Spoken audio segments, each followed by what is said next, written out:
Hi guys, welcome to my YouTube channel. I'm your lady of the moment, Millicent Mwanawara. Right about now, I'd like to say compliments for the year because 2021 started on an offish note, but right about now we are ready. See ready, we on it because your girl will be bringing you the greatest content that you deserve. You might have seen in the title that today I'm speaking all things respect and nurture when it comes to craft in this very digital age that we're living in. Now, truth of the matter is we seated on top of a higher percentage when it comes to unemployment rate, and that is because things were not going so great in as far as COVID was concerned, and as well as some of the industries, they don't see themselves necessary when it comes to how the digital world is gonna be going in future. One such example that I can come up with is, when last did you get yourself a copy of a newspaper? So you can now see that the digital age is really taking over the newspaper world and it needs to move to the digital world. So now, whoever is working in the newspaper field, you now need to move with the times and see how you can, in as far as your craft is involved, how you can move, and get yourself still relevant in the workplace. So before I can start talking about, respecting and nurturing your craft in the digital world, let's go back a bit, and define what craft really means. And just a disclaimer, if I look this side, is the left, nah? Please don't be, don't feel overwhelmed or feel disrespected. I just need to refer to my notes one more time because I made some few notes so that I can keep the conversation flowing. Now, what do we mean by craft? Craft from Google and from our dictionary says that it's an activity that involves skills in making things. Okay? So, these skills can either be learned or unlearned. Some people were born great singers, great dancers. Some people had to learn how to be great singers and great dancers.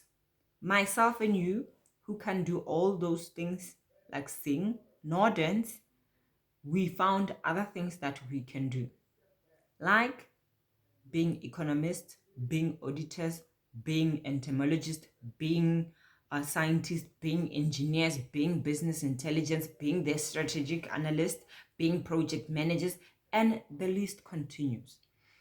All those skills that we house as individual, because one thing for sure is craft is very personal, in the sense is that all you as an individual, you own the hours and the amount of work that you put behind this craft of yours that you have, or this craft that you house.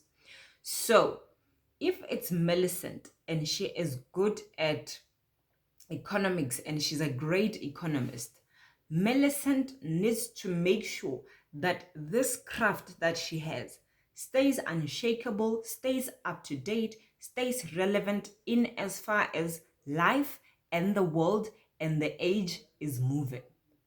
We've moved from the third industrial, we're in the fourth industrial revolution in the digital age. We cannot shy away from the fact that you need to see how relevant you still are in relation to where the world is going. South Africa is faced with a higher unemployment rate, and now it's about time we sit down and understand the craft that we have and understand how we can nurture it. I've got like 5 bullet points that I've put down for you to understand, to help you understand how you can nurture your craft. The first one talks about striving to be indispensable, In short, strive to be necessary.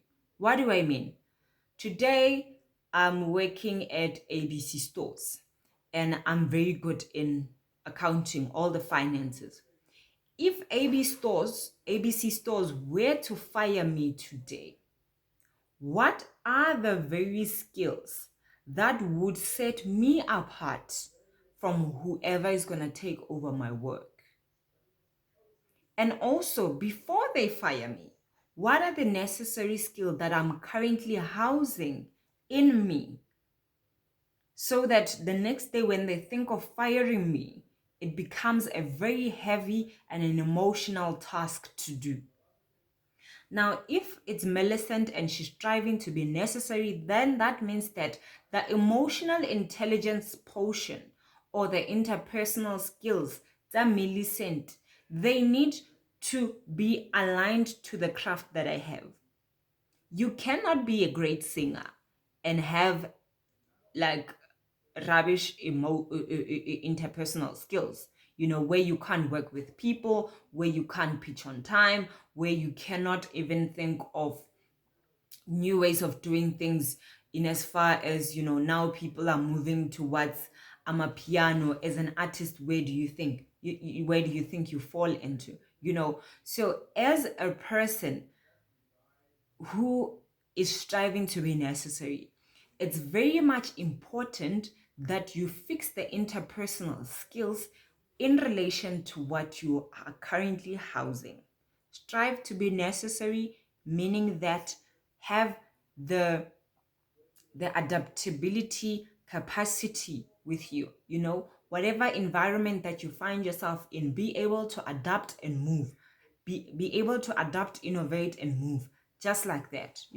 If I'm an economist, if I find myself in a position where I'm moving from an financial industry and they're moving me to a manufacturing industry, I must be able to channel my thinking and not be referring to how I did things in the financial sector, but applying it to the manufacturing industry or manufacturing sector for me to make sense.